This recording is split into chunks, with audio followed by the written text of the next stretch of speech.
আগে কেউ আমাকে নিয়ে সামান্য একটা সমালোচনা করলেও মনে হতো, আহারে, মানুষটা আমাকে এভাবে বলল কেন?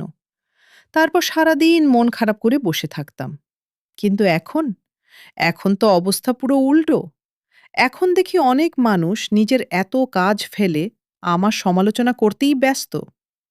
কে কি পড়লুম, কি বললুম, কি পোস্ট দিলুম, কি করলুম, সব কিছুর হিসাব ওদের কাছে আছে। মাঝে মাঝে ভাবি, এরা কি আমার ব্যক্তিগত নিউজ চ্যানেল খুলে বসেছে নাকি?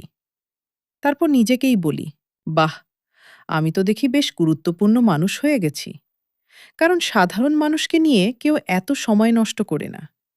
যে মানুষটা একটু চোখে পড়ে তাকেই নিয়েই তো আলোচনা হয়। তাই এখন কেউ সমালোচনা করলে আর মন খারাপ করি না।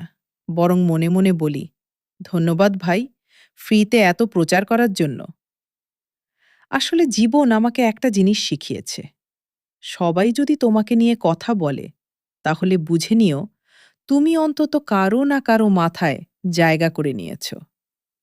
তাই এখন সমালোচনা শুনলে কষ্ট পাই না, হালকা একটা হাসি দিই, আর মনে মনে ভাবি, আচ্ছা, আজও দেখি আমার ফ্যান ক্লাব বেশ সক্রিয়।